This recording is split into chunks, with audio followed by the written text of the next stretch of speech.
Kyagulanyi Sentamu Robert kati agasiru gagenda kugamba naye abantu tebalina ssente byazikozesa okwatota ssente zo noziwa Robert Kyagulanyi Sentamu bw'anoonya kalulu mwe muzikola oba mumanyiyo gye tumenyekera katuzimuwe betununula Uganda temutwasamira tuli ba ssente zaffe tugenda kuzimuwa okusinga okuwa omuntu n'agenda n'akugeya engulu President tugenda zimuwa mwagala temwagala simwe muzikola gasi seera gye buvuddekaawo bugenda okubera ku akawunti kasigazayo ndowooza miliyoni 2 kyokka n'okunominatinga presidential candidate nazo baazirinyisa basobole okulemesa abantu okuvuganya bazifuuna miliyoni 2 tubeerawo tuna miliyoni 2 tetulina okupulani yakufuna sente endala olungo yagamba tuzitwale ku nomination kyokka ate Museveni yali mu kutimba posta okwetolola Uganda yonna nezibiriko kati ate nze ng'omukulembeze nga ndaba nange nyina okulinyisa levo nkoleki kubanga Museveni bwemaleka n'agenda nga alimba yekayeka abantu bayinza okulowooza nti ndi kikaki tindi kapero bayinza okulowooza nti tumulese agende bugeze maaso mumanyi kyenakola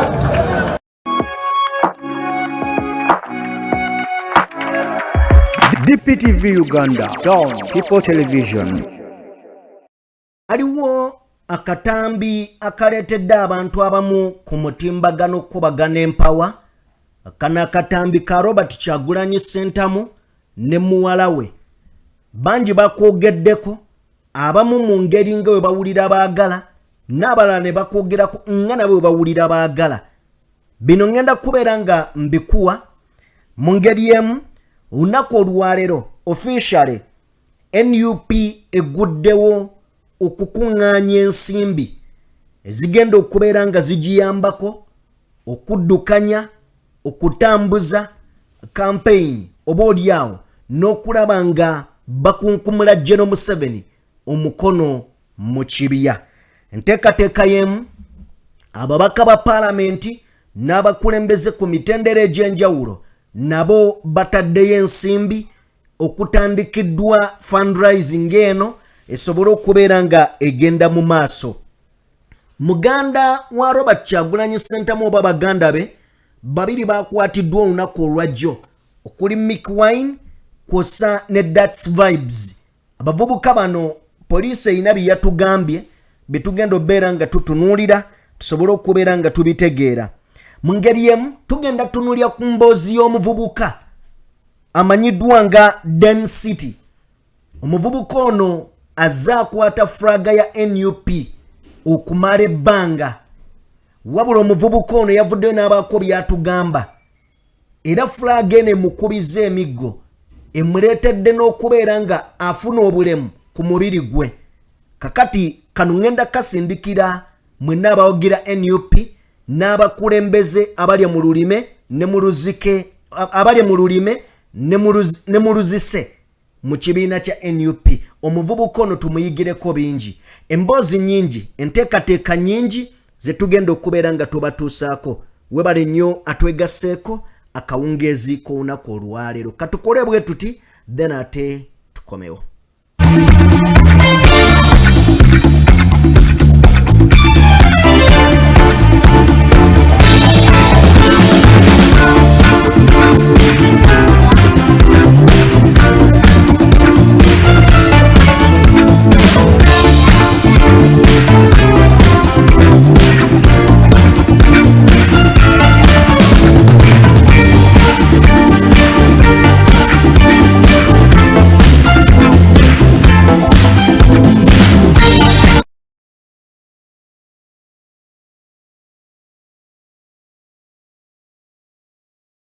Mwenna buli omu gy'osinzidde okubeera ng'otugoberera webale nnyo webalire ddala kyokola kya muwendo tojja ng'okwo. Nja kusaba vidiyo yaffe gituweera ekigalo yakatwegattako nga gwe mulundi gwo gw'osoose okubeera ng'olaba omukutu guno agenda mu maaso n'okubeera ng'osubscribinga bingi ogenda kubeera ng'obifuna. Enteekateeka nnyingi ensonga nnyingi ezigenda mu maaso mu ggwanga webale twegattako. Katutandike ne kano akatambi. Akatambi kano ka baganda ba Robert Kyagulanyi Ssentamu.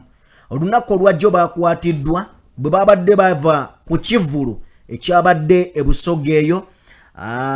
Bamaze bulungi nnyo okuyimba, enteekateeka yabadde nnene nga nnambulukufu bulungi, wabula wakati awo nga bamaze okuyimba bavaayo badde e Kampala, bakwatiddwa ku petrol station yemu.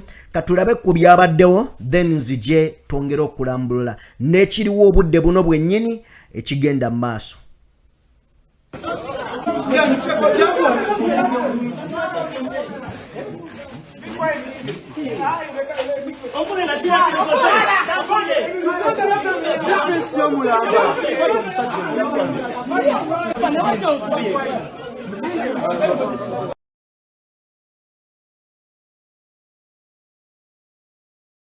Vibes ne Mick Wine nga bakwatibwa, era oluvannyuma lw'okukwatibwa bano batwaliddwa ku police era ne baggalirwa. Ge mawulire agasoose okufuluma, wabula ate okusinziira ku mwogezi wa poliisi mu bbendobendo lye Busoga yavuddeyo enkya y'olunaku olwayo n'annyonnyola engeri gye bakwatiddwamu nga bagamba nti That's Vibes yafunye obutakkaanya n'omuvubuka omu.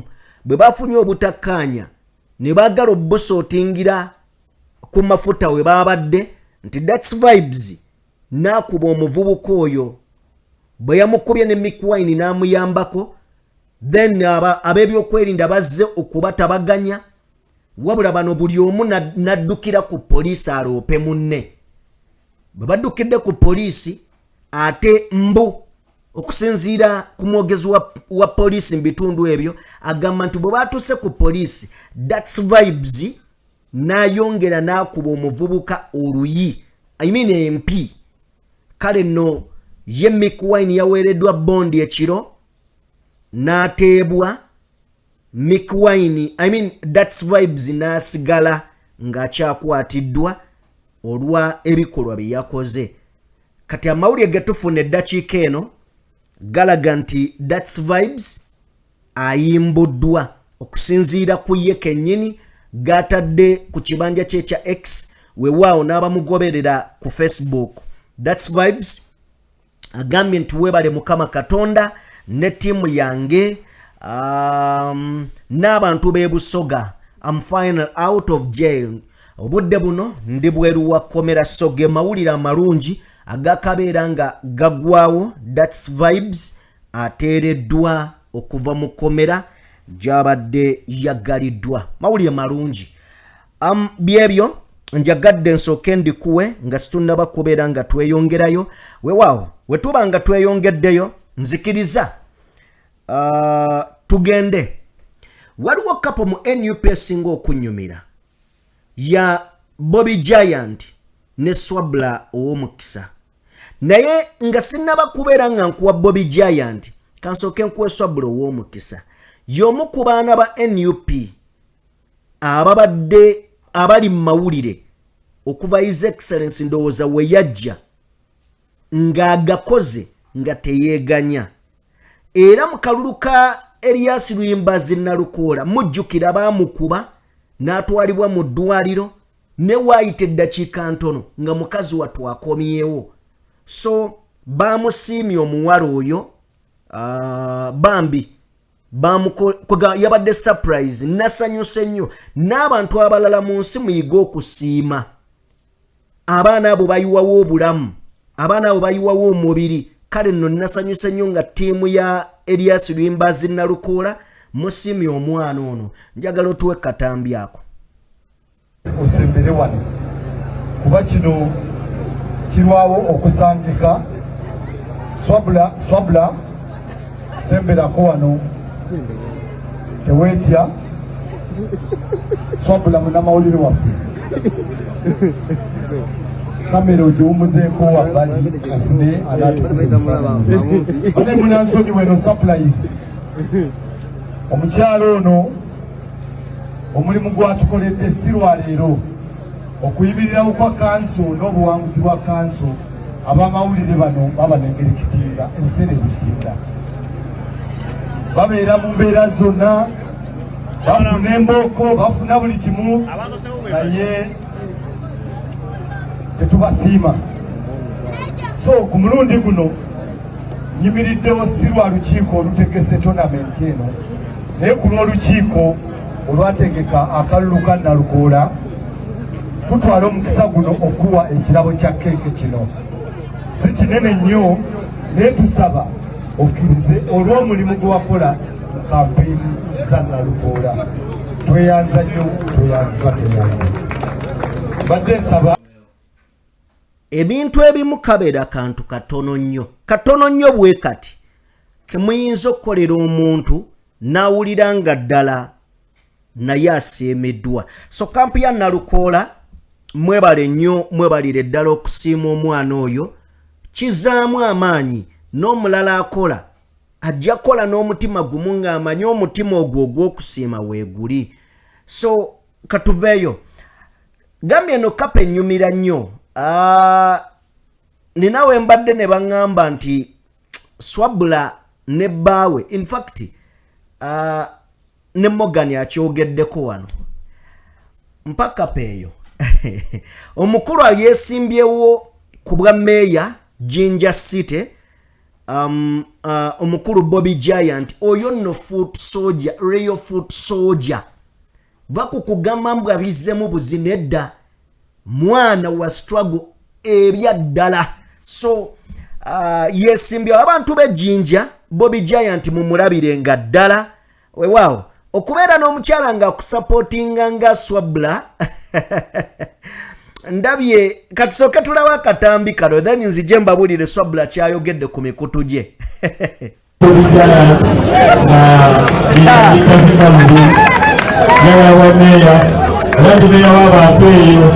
Mr. President sifuna nnyo naye kulaba abantu bange abayidinda omukyala wange Swabula okukusanya family yange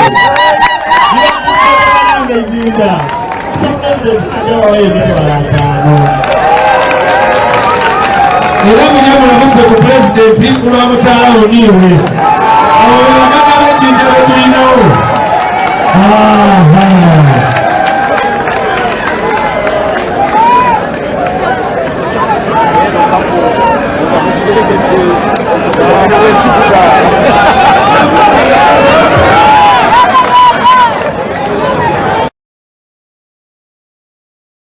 Ye Swabula ow'omukisa. Buli muntu weetaaga patana ali supportive like Swabula ow'omukisa. Agenze ku kibanja kye ekya Facebook nateekako obubaka obugamba nti ab'Ejinja City Mayor Bobby Giant abakiikiridde bulungi nnyo. Weewaawo ne babegaka azze kwegamba abakyala mubeere supportive eri abaami bammwe. Weewaawo si bakyala bokka n'abaami abamu mulowooza mbwe abakazi bwe bafuna ssente mbwolwo bagenda kukyuka. Mwe muzifuna temukyuka. Musupportinge abakazi bammwe, musupportinge ba girlfriend bammwe muve mu kwesiriwaza. Abasajja bye bayina enjogereza ekisirusiru. Omukazi bw'afuna ssente mutugjeeko obukopi. Musupportinge bakyala bammwe kubanga mukeera ku makya tugeze n'ofa ogenda mulekera omugugu gw'abaana. Musupportinge bakyala bammwe n'abakyala musupportinge babba bammwe. Well, tuveeyo tusobole okubeera nga tweyongerayo. Waliwo akatambi aka Bobi Wine ne muwala we. Katambi kano kasaasaanidde nnyo emitimbagano. Well, nga taata n'omwana ne bw'obeera mu nnaku ng'efaanana etya, taata buvunaanyizibwa bwo obutagiraga baana bo. Fiiza agaanye totugubala bakuba mpi. At least bateereko ka smile, kafeesa ak'ekisa ak'essanyu. So akatambi kano kanyiizizza abantu bangi ebyaddala ne banyiiga ebiri siriyasi ne bajjayo n'ebiteetaagisa. Tukawulirizeeko katono. It's okay. Don't believe that the duck really knows her stuff. Do you know it's good for you? The duck is to help you feel better. Yeah, we did it! kati awo kawedde kya twemanyege twaziranga fansi katuzirane stamina your generation is old school. Simanyi kyanyiizizza abantu mu katambi kano. Simanyi kyabanyiizizza. Bw'ombuuza nnyinza okukubuuza, bw'ombuuza ekyabanyiizizza nnyinza obutasobola na kigamba. Waliwo omwami omu ku bawagizi, in fact abakongozi ba General Muhoozi, yavudde n'agamba, amanyiddwa nga Honorable Frank Mwesigye, yavudde n'agamba nti kyannaku nnyo nti Bobi Wine, kyannaku nnyo engeri Bobi Wine gyakulemberamu abantu be nga n'abamu bali mu kkomera. N'agamba nti ye ali bweru, ali wabweru, ali mu kweyagala, ali mu kwenjoyinga bulamu n'abaana be. Naye yandibadde akitegeera nti n'abaana ba Eddie Mutwe baagala okubeerako oba okusharinga essanyu ne kitaabwe. Abaana ba Eddie Mutwe nabo baagala okusanyukako ne kitaabwe, naye yali mu kkomera. Kyategeeza eyabasibya yali na famire ye. N'ayongera n'agamba nti Katonda asaasire, Katonda tali kusonyiwa Bobi Wine oba Bobi. Now kana kino nze kinnemye okutegeera Frank yatategeera, yatalina magezi, okulowooza kwe kufunda. Musonyiwe, siri mu kuvuma Frank, nengezaako okwebuuza omutwe gwe guliko ekikyamu oba kale Katonda yamuseera okulowooza, because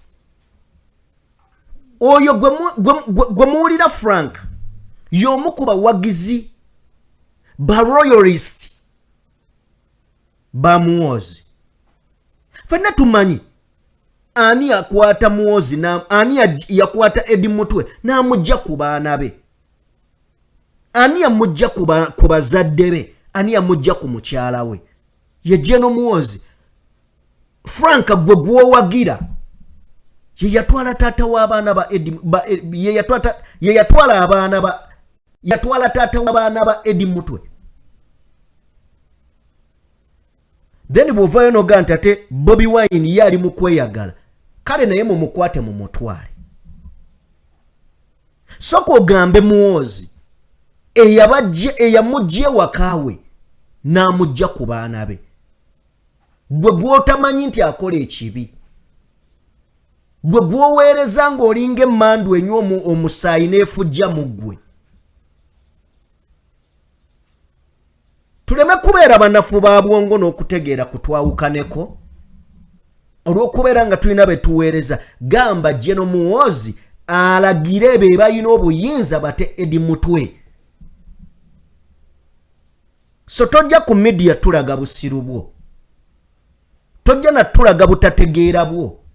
Simple, gamba mukamaawo ate Eddie Mutwe. Simple. So todda mu biwundu bikosaakose ebiwundu by'abantu.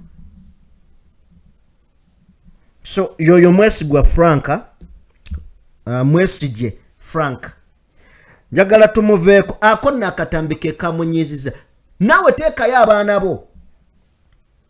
Gwe weebuuza abaana ba Eddie Mutwe oba tebaagala kitaabwe.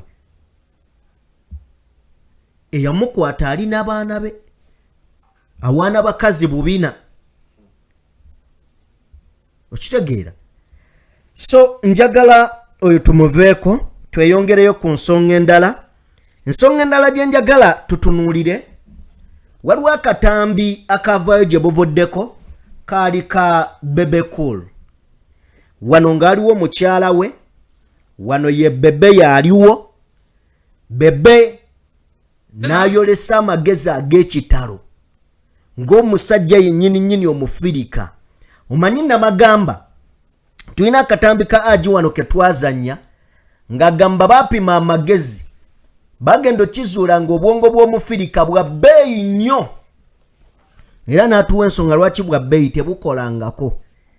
Naye ndowooza aliwo abafirika abakozesezza ku bwongo bwabwe n'abatakozesezzaako. Tuwulire emboozi ya Bebe eno bwe tugivaamu owulire abaana batemyaka His Excellence nga bagamba yanukudde omukulu. Katukafune zimba twakwata ssente wano lwakuba nti nze zange ebyange bibeerako reason. Zwena aŋŋamba eno zimba Bobi Wine aguze Escalade nina okulinyisa levu kuba akasajja bwenkaleka ne kagenda wano bajja kulowooza nze kapere nentumya hama mu ssente z'ennyumba. Zwena Katonda anobe tuba tuli awo eza hama eyasooka ne bazibba nga nina omwezi gumu n'ekitundu okuddamu okufuna $1,700,000 okutumya hama ey'okubiri ew'omuyindi nenjitumya era netuuka ate eba tennatuuka kamiliyoni naye n'aleeta Escalade neŋŋamba lubazi ne mugamba ono nti ennyumba girindeko tukyalina okukola ebizinesi gye erinnya lye bayita Bebe Cool liiryo erisookayo ennyumba ne ziddako ebyo sokoleke okitegeera. Naye olwo muteesa bameka wali tubadde ku sayidi eya Keke kati nkuleeta ku sayidi eya Bebe Cool kubanga ebiseera ebyo nga bw'oba oyagala bakusasula sente nnyingi bw'ozze bw'ofaanana bwe bakusasula. Bw'ojjira mu kawundo aliya omusajja akupimapima mangu n'amanya nti ono akakadde kamukolera anywako mafuta g5 ono tanywa mafuta mangi ono. Kati bw'ofuluma emmotoka n'akupimapima obugoye n'agamba ono gya ataweza $20,000 ono. Kati omukulu mumuwulidde obulamu bwa Bebe Cool bwonna abadde abuvuga abadde Bobi Wine. Bano abaniga bayimbanga ng'ekibavuga competition. Ne mu competition yaabwe ey'okuyimba mbadde nina wano omukyala mama wange Ande ampeereza obubaka wano ampeereza obubaka obwa Bobi Wine nga ngamba Bobi Wine Robert Kyagulanyi Ssentamu yazaliwe ennaku z'omwezi nga 12 February 1982 enkozi mu ddwaliro wali n'agamba yatandika kaliya ye y'okuyimba mwaka gwa 2000 era nga yatandikira mu bulokoba ne clubs. Agamba nti ezimu ku nnyimba nga Sunda, Kisinga, Kyalenga zezimu ku nnyimba ezibadde ez'amaanyi mu bulamu bwe. 2017 n'ajja n'ayingira ekisaawe ky'ebyobufuzi era bw'atyo n'awangula siiti ya Kyaddondo East Constituency. Nkuyisizaamu misinde okusinziira ku mukadde wange byampeerezzaako wano. Bw'atyo n'alangirira okubeera ng'avuganya mwami Museveni ye Jane gye yakwata Bobi Wine mulwanirizi wa ddembe, mulwanirizi wa mirembe era nga mutakabanyizi wa demokrasiya mu ggwanga, musajja ayogera teyeerya ntama, byayagala abyekolera n'ebirala bingi nnyo. Justin kabaleetedde nti mama wange Ande B webale nnyo webalire ddala. Kakati Bebe nga akyali awo balwanagana na nnyimba Bobi Wine yakola enkulaakulana. Bebe naye n'anoonya enkulaakulana. Leero abantu nga bagamba bali ku social media gye buvuddeko nga bagamba embutufu gayo ayogera ebyekisiru. Ali abagamba nti ayogera bya kisiru. Ebyo by'amagezi ye bwe gamuwa. Ennyumba teyagizimba. Kakati leero Bobi Wine asinzidde Makerere Kavule wakati mu fundraising ebaddeyo jokingly n'aleeta akantu bannayuganda mwe mukatapuse mbwe abadde ayanukula Bebe muleeta ebizibu. Bebe ajja kuddeyo yewane mbwe omusajja yannyanukudde.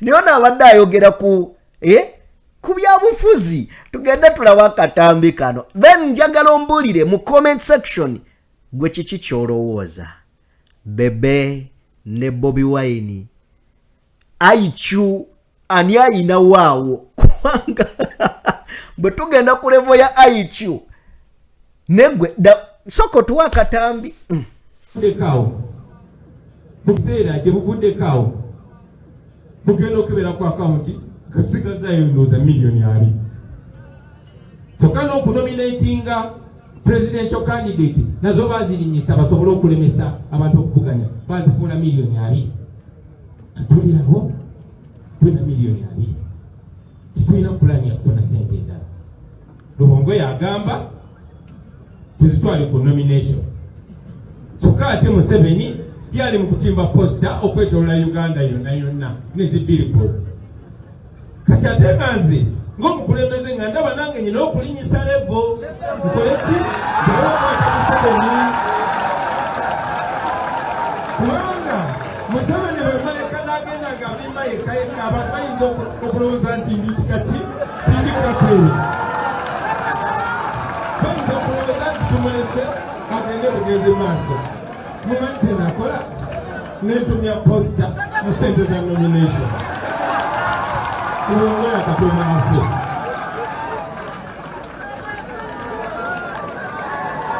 era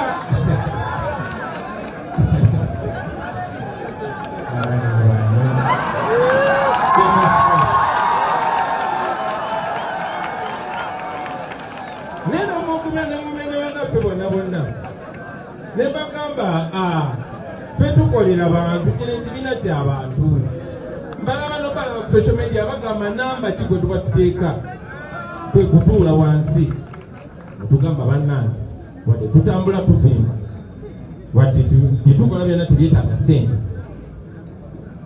naye kukana akasente ke tulina ekyamazima tukyetaagayo ku sente era ne bakkiriziganya naffe era ne tukkiriziganya tukola ki kati nno bakadde baffe naye gwe Katonda akutonda n'akuwa osabanga nnyo Katonda akuyamba akuwa amagezi okumanya n'okutegeera ebintu bisatu kubanga mu bino ebigambo mpuliddemu okwanukula bujingo tukyetaagayo ku sente ebyamazima gali nti tukyetaagayo ku sente naye akasoose tuddiremu akabebe tuve wano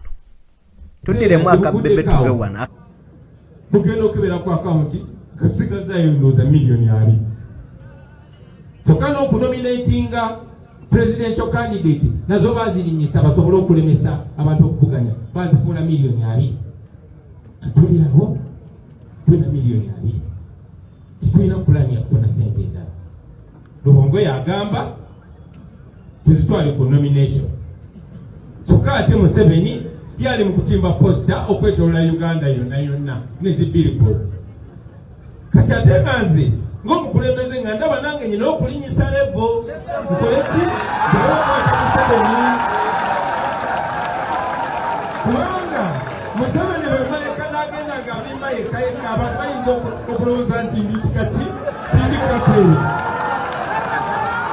bayinza okulowooza nti tumulese agende bugenzi maaso mumanyi kyenakola nentumya posta mu sente za nomination Lubongo yakatumaase linagaana okuzimba twakwata sente wano lwakuba nti nze zange ebyange bibeerako reason Zwena aŋŋamba eno zimba Bobi Wine aguze escalade nina okulinyisa levu kuba akasajja bwenkaleka ne kagenda wano bajja kulowooza nze kapere nentumya hama mu sente z'ennyumba Zwena Katonda anobe tuba tuli awo eza hama eyasooka ne bazibba nga nina omwezi gumu n'ekitundu okuddamu okufuna miliyoni 17 okutumya hama ey'okubiri ew'omuyindi nengitumya era netuuka ate eba tennatuuka kamiliyoni naye n'aleeta escalade neŋŋamba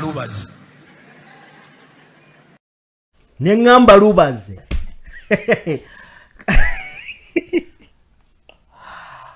wowo omuzungu yatukolera big size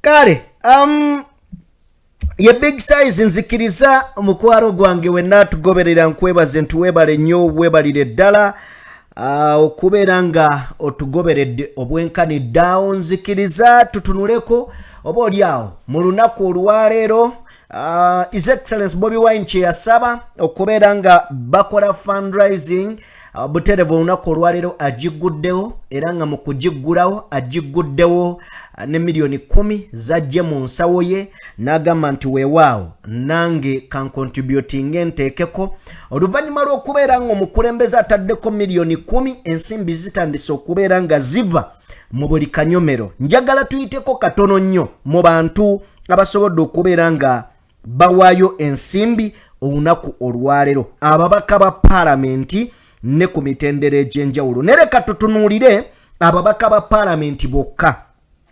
Akakiiko kano kakuliddwa Engineer Balimwezo gw'olengeraawo yakakiikiridde era ekibiina gwe kikwasizza eddimo ery'okubeera ng'akuŋŋaanya ensimbi zino. Ababaka bano be bamu ku bantu abawadde ssente omukulembeze nkugambye yaguddewo n'obukadde 10. Rope Joel Ssenyonyi n'akwata obukadde 20. Omubaka Gonzaga Ssewungu n'akwata obukadde 10.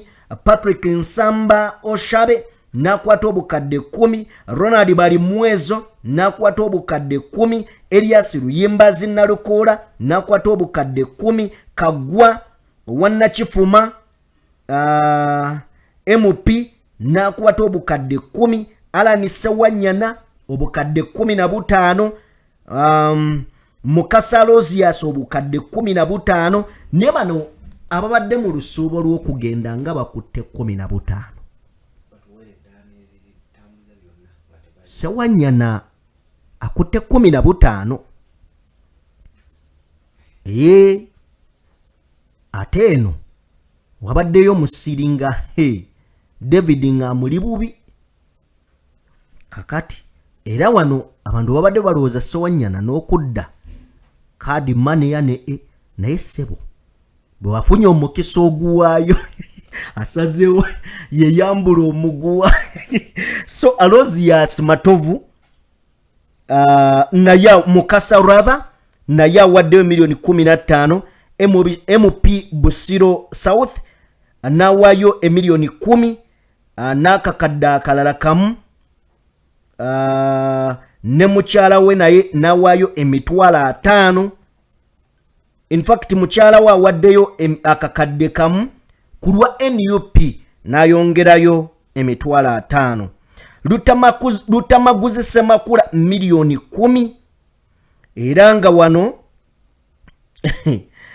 atugambye mwanye egudde so nga te Geoffrey Rutaya awaddeyo miliyoni 10.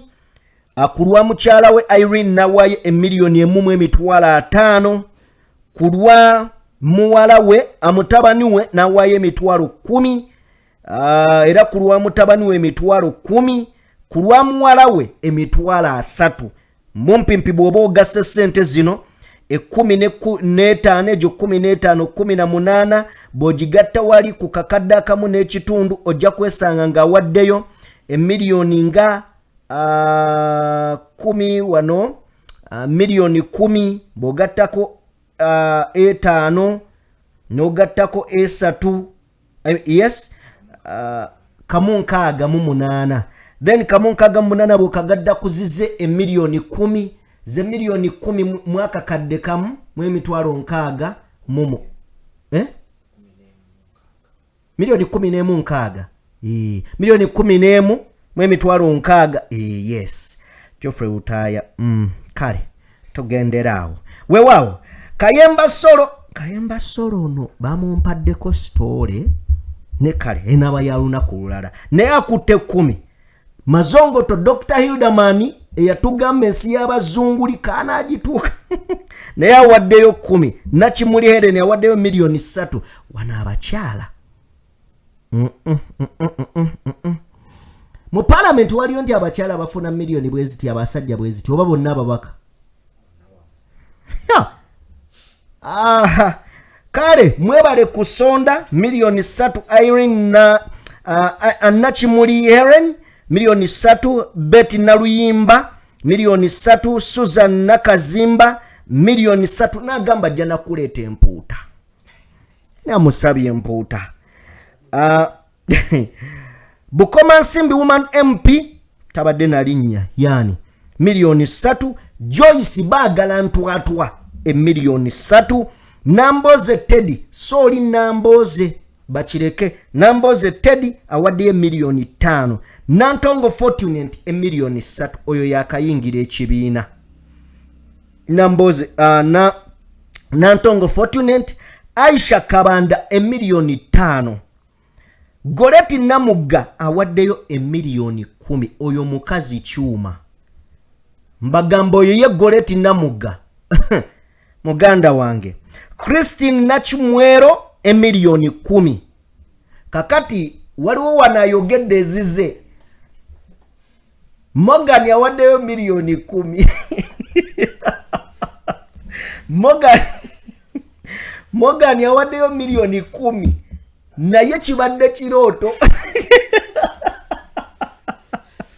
Kibadde kirooto. Ageze okulota galaba awaddeyo 10. Weewaawo. Njagala tusooke tufune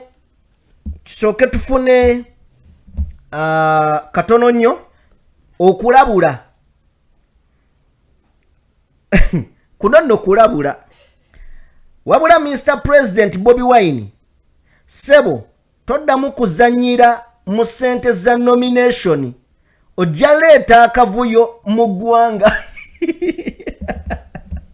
Mr. President toddamu kuzanyira mu ssente za nomination kiki bategeeza abantu tuleke tusonde totukomako.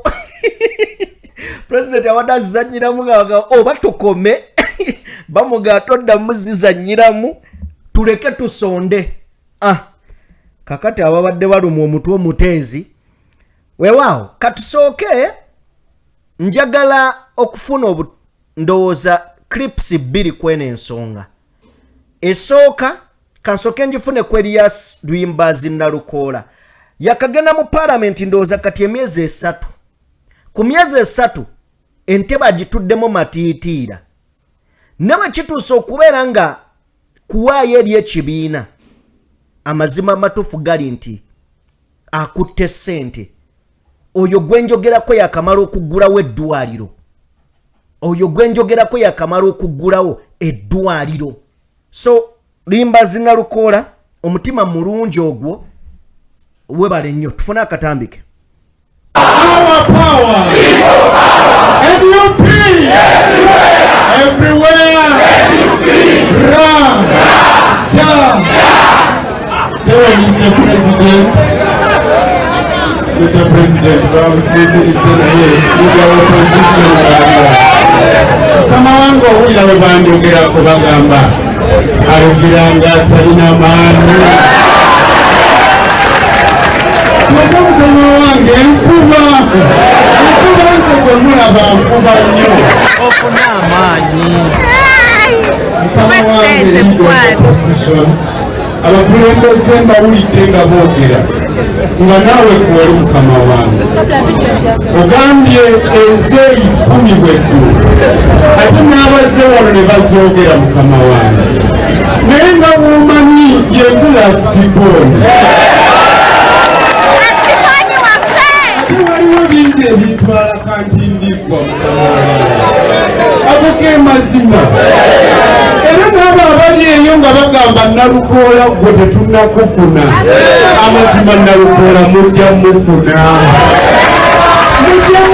mupoiro mujja mufuna omusiike okutuukira ddala ku soja asembayo time Pisco bagiyita tripoti bagala sente tugenda kukola ebintu mukama wange newankubadde waliwo ebitwala kantindikwa naye sigenda kuva ku miliyoni 10.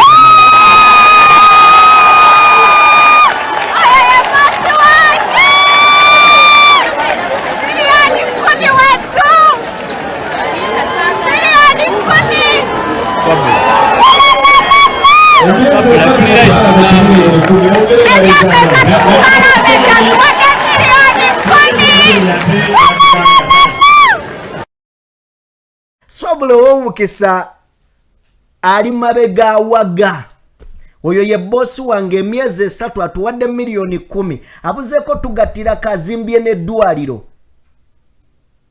Naye mmwe kino nakyo kankyebuuzeemu, nkibuuza bano bendi nabo, nkibuuze nammwe abali eyo. Okusonda ssente yes abantu bazze, naye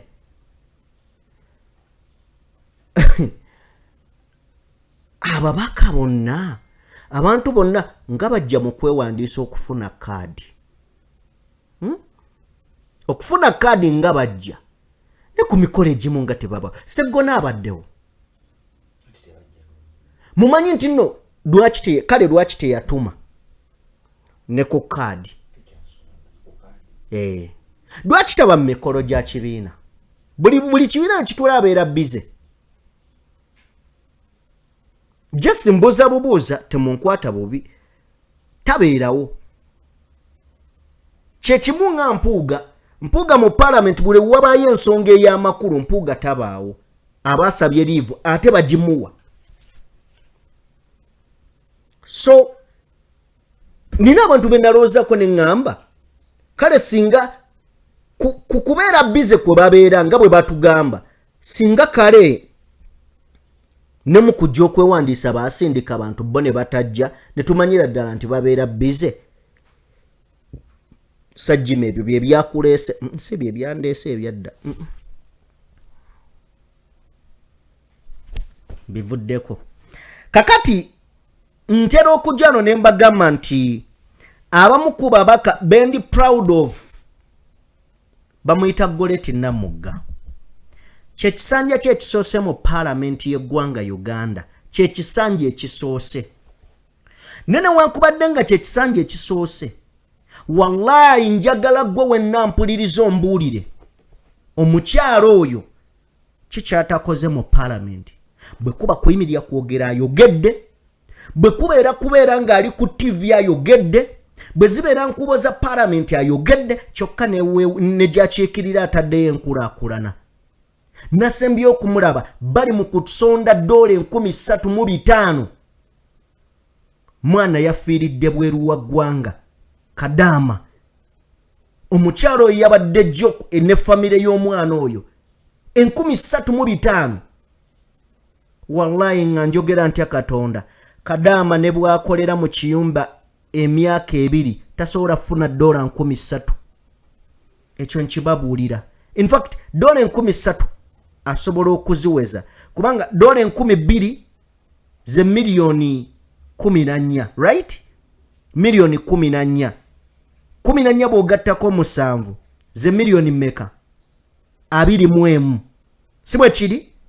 Kakati bw'okwata ebitaano zibeera miliyoni nga mmeka? Nga 2. Tegezi ze miliyoni 23. Ze baasabye omwana okukomyawo omulambo gwe. Miliyoni 23 ze baasabye omulambo gw'omwana gudde, kyokka zabadde ekinene nnyo zabadde agenda okukolera omwaka. Waliyo n'abatazikolera. Omukyalo oyo yayimiridde, yakaabye amaziga nga mutunuulidde mu constituency ye. Simanyi naye mwagala. Nsaba otuwe ku bigambo bye. Ne mbakyala abasonze nkubuulidde basonze miliyoni 3. Miliyoni 3. Abalala 2 basonze miliyoni 10. Naye agambye nze siri mukyala, asiri woman MP, nze ndi member wa parliament. Tuwe Goreti Namugga. Everywhere, Your Excellency the President, Elinya nze Goreti Namugga. Opaka parliament aveste mbabule. Sebo ewampita small size full package brand gyentambika. Naye bannange nsaba twabaze NUP mu ngeri y'enjawulo. Abenaale mwabawulidde basasudde obukadde 3 okwewandiisa mu kibiina kyabwe. President tukwebaza okubanga wategedde abantu bona enfuna yaabwe. Ekyo tukikwebaliza. Ate nga okumuteerera gy'enjawulo temwakoze eki? Temwasasudde. Ogwo nno gwe mutima gwa Nuupu. Ne mu Parliament ya Uganda nkola nga Deputy Chairperson owa Public Accounts Committee Central. Ekyokubiri nze siri mubaka mukyala. nze ndi mubaka wa constituency awangula abasajja akabano kati nange ngenda kukola nga bo ngenda kuleta mwana mukulu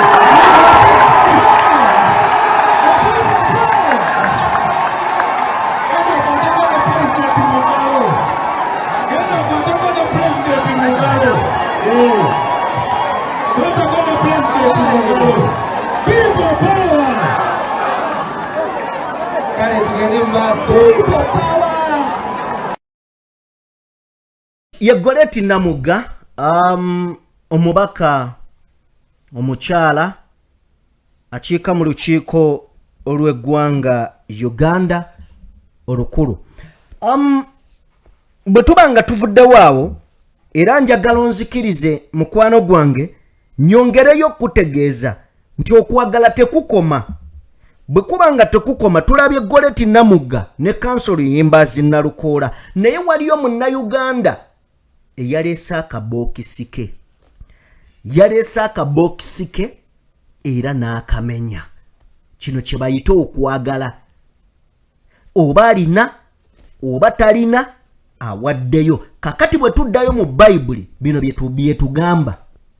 Omukazi omunaku omwavu yawaayo eppeesa lye. Naye Yesu yamusiima okusinga abawaddeyo zaabu.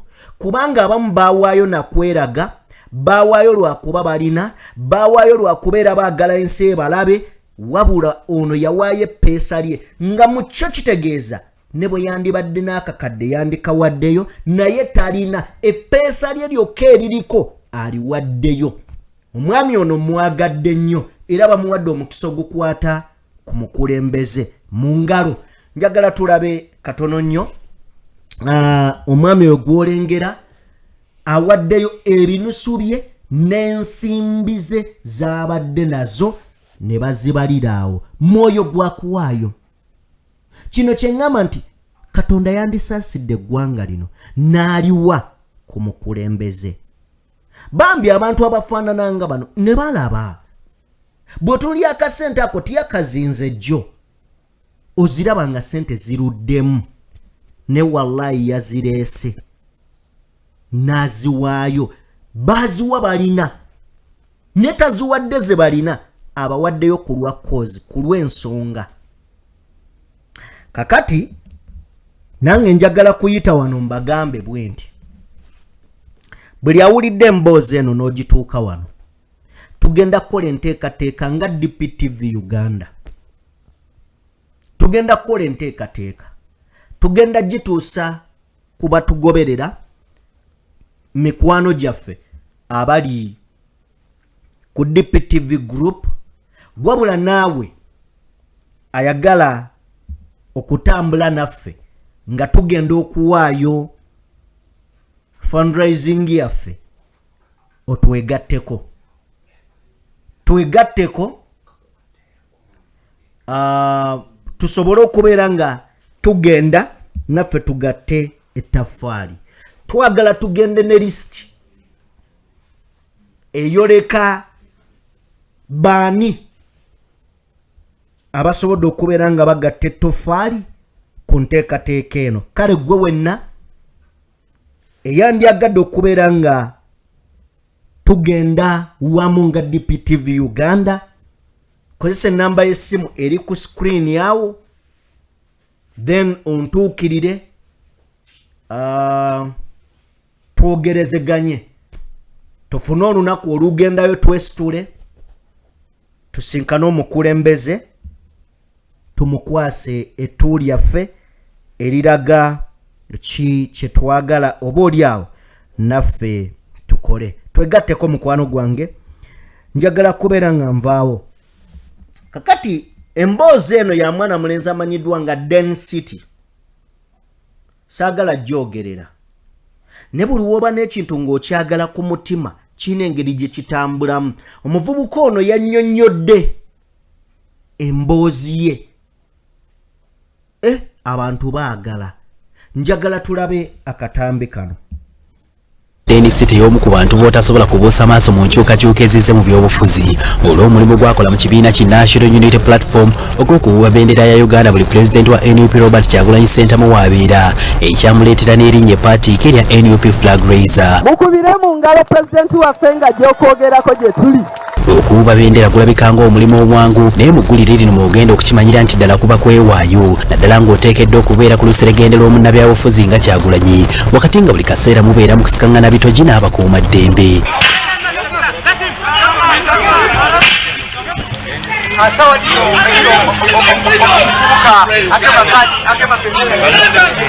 Bangi muzze mulaba bendera eno nga yeewuuba buli Kyagulanyi w'abeera era kati gikunukkiriza okuwera emyaka 8 nga Dennis Sitta akola omulimu guno gwe yatandika mu mwaka gwa 2017 Kyagulanyi we yeesimbawo ng'omubaka wa Kyaddondo East. Olwa abantu baali tebamanyi nti gyendi naye nga twaliyo nga tusitwagolinga era nga tulwana okulaba nga tukyusa eggwanga lyaffe naye nga naliyo nga mpanika flag nasooka kwanika ya People Power nenzirako eya NUP nenzirako eya Uganda nakwanika flag 3 naye nga ekirowoozo ky'okwanika flag ya Uganda eyo kyali kirowoozo kya president. Ng'akola omulimu guno Dennis Sitta asanga okusoomooza okuwerako omuli n'okuwambibwa era akalulu ka bonna akaaliwo mu 2020 akanyumya nga lutabaalo. Era buli muntu yeewuunya nnyo gwe baakakuba essasi agudde era baali bambise n'okundika ng'ate anoonya fulaga olwagibaka naye sina namaanyi mbugayimirira era babinyuma nze nanoonya fulaga yange nenjifuna nenzira kuba ebisebe nali ntambulira ku mmotoka ya president emabega wen tuwa yonna twagikuba Uganda yonna nga ntambulira ku mmotoka naye abasajja baali batemu nnyo abasajja baali baagala kututta ebintu bye batuyisaamu. Ono agamba newankubadde abakuumaddembe bataataaganya nnyo mukama we Robert Kyagulanyi Ssentamu wabula buvunaanyizibwa bwe okusigala nga bendera ya Uganda agiwanise mu mbeera yonna era kino kye kimu ku ebyo bimuviiriddeko n'okuyita mu kusoomooza kwayogerako. Bankuba embirizi zino eno era nazo munda nalwala ne munnange tulina obulumi bwe tuyitamu naye mukyala wange yabonaabona n'obulumi bwenkola ki bwempitamu yamanyi kikyempitamu ekiro omutwe gwo baagukuba ne bagwasira ano njabbalaga kraka weekola ki weeri era njabbalaga n'ekifaananyi ng'abasajja abo yankuba bamuyita DPC Angume yankuba omuggo gw'abalema nga tuli ku poliisi ekasangati eyo. Ono y'omu ku bakaawonawo abaasimatuka akabenje akaagwawo mu disitulikiti y'Ekkuumi mu Gwokutaano ng'ennaku z'omwezi 22 omwaka 2022 ne munnamawulire wa BBS Terefayina Amon Kitamirike ng'akabenje kano kaafiiramu abawagizi ba NUP 2 mu mmotoka mwennyini bano mwe baali era Dennis Sitta yali ayolekera kukola mulimu gwe. Nwanirira baganda baffe bannayuganda bannaffe nange neerwanirira kuba okwerwanirira nwanirira ne famire yange ne baganda bange n'abaana bange batuuke mu Uganda empya eyeeyagaza gye nnwaniridde. So era ngumya abavubuka bannange nti ne baba bakusanzeyo nga bakutiisizatiisiza toggwamu maanyi.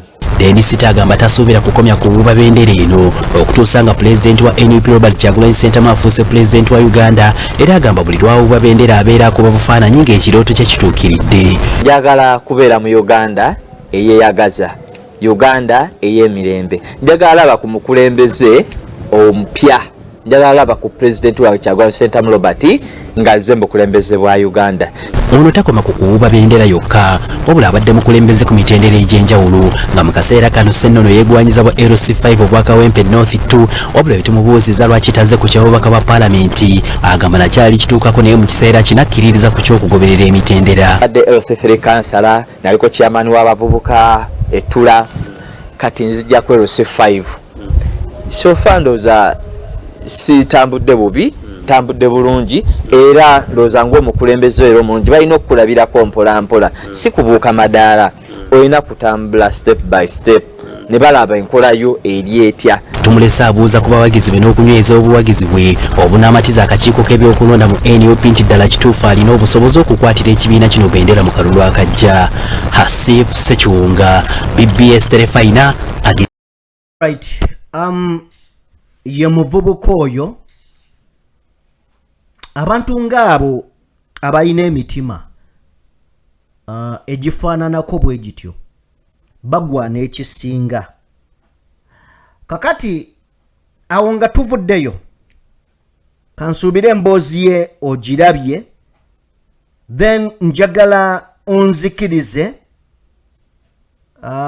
tugende buterevu mu mboozi, in fact tetugenda kukola na mboozi ey'abakadde abafuga eggwanga lino. Bano be bantu abafuga eggwanga.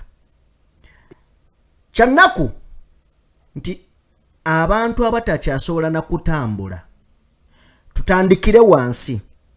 Waliyo Rebecca Kadaga, mbeera y'obulamu bwe yennyamiza.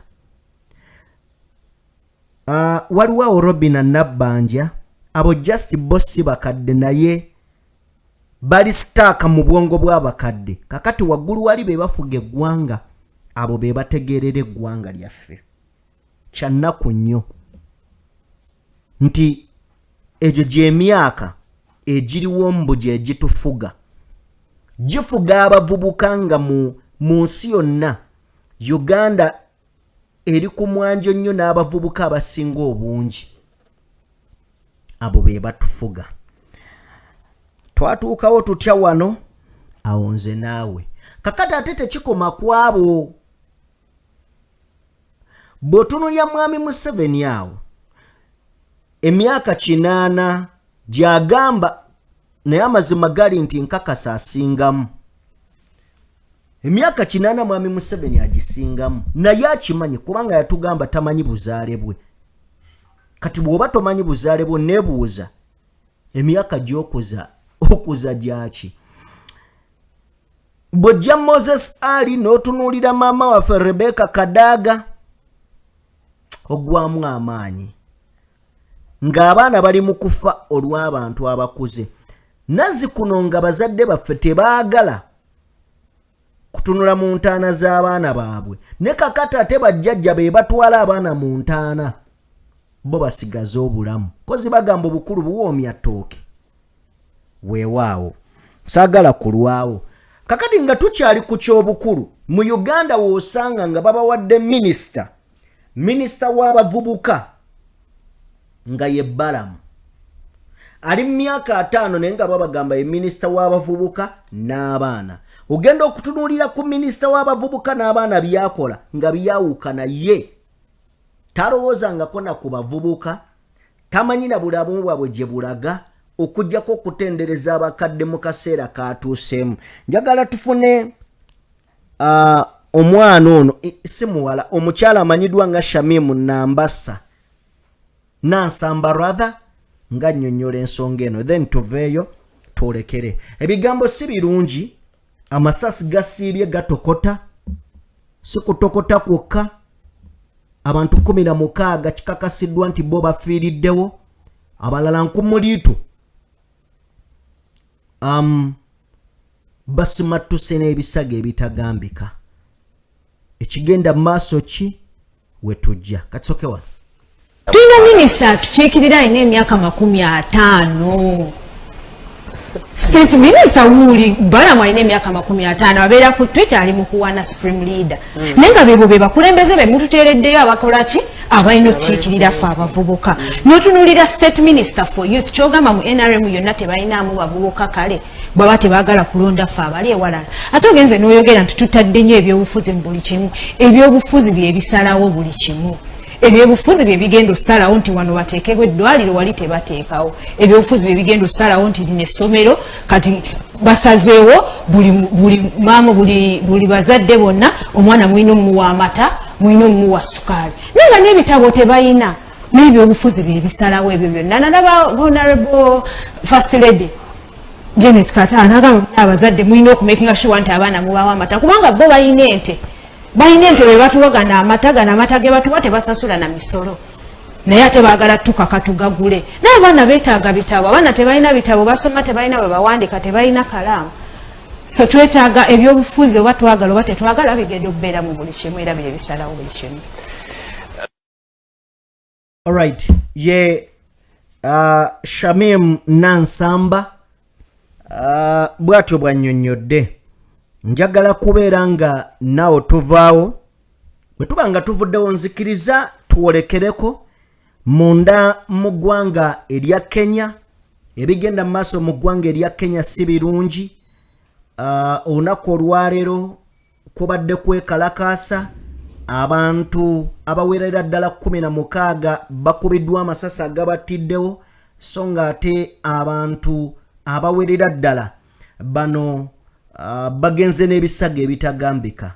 Okwekalakasa mu Kenya njagala kutegeeza nti balubirira kujjako omukulembeze William Ruto era njagala kusooka kulengezaako katono emabega nti okwekalakasa okwasooka mu mwaka guno gwennyini kwali kukubeera nti ab'ebyokwerinda bagenda mu maaso n'okubeera nga babloga amasasi ne bamotta. Okwekalakasa ne kutandikiraawo ne kubanga okusirikamu ne kuddamu oluvannyuma lwe twalaba abasirikale nga omuvubuka amasasi era mu mutwe. Okwekalakasa ne kukomawo, tekwakomye okwo, twazzeemu okulaba okwekalakasa okulala. Okwekalakasa kuno amazima gali nti kuzze kweyongera ne buli kubaawo waliwo omuwendo gw'abantu ogufa mu ggwanga erya Kenya. Bannakenya babanja President William Ruto alekulira obuyinza ave ku ntebe. Yabasuubiza ebintu bingi byatasobodde kubeera ng'atuukiriza. William Ruto asanze okusoomozebwa mu bukulembeze bwe buno nti kababa abakadde oba abavubuka n'abaana obasanga nga bali ku zi street bali mu kwekalakaasa. Olunaku olwaleero wakati mu byonna ebibadde bigenda mu maaso njagala onzikirize nti waliwo abantu abakwatiddwa okuva mu mawanga ag'enjawulo muno nga mwe mubadde eggwanga erya Uganda nti waliwo abeekalakasa abavudde munda mu ggwanga mu mawanga ag'enjawulo bano nga bakwatiddwa mu kwekalakasa kuno era nga batutegeezezza okusinziira ku Office of the Inspector General National Police Service press conference gyefulumizeeyo National Police Service Headquarters bafulumiza ne bagamba bwe bati nti Burundi mu bantu ababadde Kenya nga beekalakasa bali mu bannakenya bagamba nti bakutte bannansi ba Burundi abawerera ddala 26 nga bali mu kwekalakasa kuno. Bakutte bannansi b'eggwanga erya Congo abawerera ddala 12 nga bali mu kwekalakasa kuno. Bakutte bannansi b'eggwanga erya Rwanda 18 nga bali mu kwekalakasa kuno. Bakutte bannansi b'eggwanga erya Somalia 17 nga bali mu kwekalakasa. Weewaawo Uganda wabaddeyo abantu 7 nabo nga bali mu kwekalakasizaako bannakenya. Nigeria babadde 9 so nga te South Sudan babadde 19. Yemen abayemeni babadde 3 naabo abatannaba kumanyikako nsi gye bavudde stateless babadde 11 be bakwatiddwa. Wabula ng'olunaku olwali wabaddewo okulya n'okkomba essowaani wali e Nairobi mu kibuga Kenya oba ekibuga ekikulu eky'eggwanga erya Kenya. Bannansi bwe bazzeemu okubeera nga beekalakasa mu kwekalakasa kuula amalungi. Bajenzis baagala omukulembeze William Ruto alekulire bonnambiro. Bagamba nti William Ruto kwatamu ebyanguwa oyanguwe otuviire ogende. Wabula okusinziira mu b'obuyinza munda mu ggwanga erya Kenya bavaayo gye buvuddeko ne bategeeza nti okwekalakasa kuno nali ntunuulira paalamenti y'e Kenya nga boogera ku kwekalakasa kuno nga bagamba nti waliwo omu ku bakulembeze amanyiddwa nga Rigathi Gachagua. Ono yali emabega w'abeekalakasa abavubuka bano era nga Rigathi Gachagua amaliridde mweteefuteefu okubeera nga amaamula gavumenti ye yali mukama we William Samoei Ruto okubeera nga mujja mu buyinza. Embeera munda mu ggwanga erya Kenya ya kanayokyani era nga yabunkenke ebitagambika. Anti Kenya abantu bawummulamu ne bagamba leero tetugenda kwekalakasa ne mweteeketeeke ku lunaku olw'omukaaga tujja kubeera ku kkubo era ne bakituukiriza. William Ruto amazima gali nti obukulembeze bwe buli wakati mu kusoomozebwa okutagambika. Obukulembeze bwa William Ruto buli wakati mu kusoomozebwa ebitagambika. Wabula ab'ebyokwerinda bagumbudde omuzo gw'okubeera nga batirimbula bakuba live bullet. Bino tebibaddeewo e Kenya era okusinziira ku bannakenya bagamba nti bano abasirikale abagenda maaso n'okubeera nga bakola bayinza okubeera nga si bano abaffe wandibeerawo abasirikale abalala be bapangisa okujja okukola ebifaanana bwe bityo. Era okusinziira ku bannansi bagamba nti baagala kubeera nga gavumenti ya William Ruto bagisuula olw'obulimba n'ebikolwa eby'ettemu byegenda mu maaso n'okubeera ng'ebakolako. Bannakenya amazima gali nti si ba bulijjo. Bakaawo Kiro Omususa ndowooza kyovula batusekerera buli we balaba ebigwe waffe bagana naye mmwe mwabaki batulabira ddala nga binyira myaka 4 Bannayuganda babadde bagenze kima bukodyo nenga bagenze batono nga bagenze batono. So tusabira baganda baffe mu Kenya okubeera nga bavuunuka kino kye balimu. Bino ebintu we byali bitandika okwekalakasa okwasookera ddala mu 2024 omwaka nga gwakatandikaawo. Nzijukira nali ku Vic Exclusive ne ngamba Bannakenya nti muyina okujjukira mulwane muleme kuwa mwaganya William Ruto kubeera nga abafutubbalako. Ekireese obuzibu mu Uganda olwaleero n'olaba nga Uganda twebuuza ebibuuzo nga tetusobola na biddamu nti twawa nnyo chance oba abo abaaliwo nga tetunnakula baawa nnyo chance General Museveni. Chance gye baawa General Museveni kwe kuwangaala emyaka 5, 10, 15. Egyo 15 baali basobola omuhandolinga. Ne kasita yayingira emyaka 2 kitegeeza buli system buli kitongole tewakyali yaweereza Munnayuganda wali yaweereza ye. Kati muntu muzibu okumenya bwe muba mumenya muyina kumenya bonna ne mubateeka ebbali. So Kenya kino muyina okukyewala, mulina okukyewala lutaleme kuzimba mirandira, otherwise tugenda kuzimba another dictator mu East Africa. Ate nga mukimanyi nti William Ruto nga yakatuula mu buyinza ekimu ku kye yali ayagala okusooka okukola kwe kukyusa constitution. Kati ekyo temukyerabira. Bw'aba yagyegezaamu nga yakatuula mu buyinza kitegeeza ekyo kye kiri mu mutima gwe ayagala kugikyusa.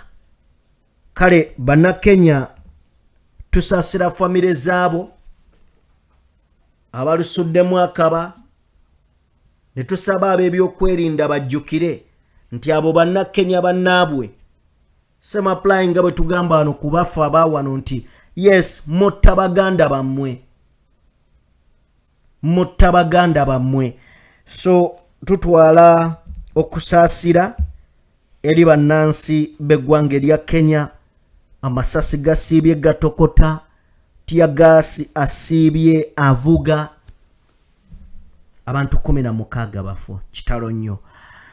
Alright, njagala kubeebazaako mwenna gye musinzidde okubeera nga mutugoberera abali mu bitundu by'ensi ebyenjawulo mwebale kwekuumira ku DPTV Uganda.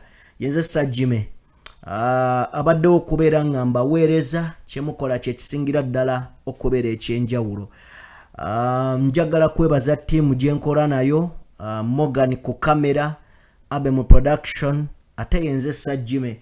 Njagala kwebaza ku tiimu yaffe eya DPTV group, mwebale nnyo, mwebalire ddala okubeera nga mutambula naffe weewaawo.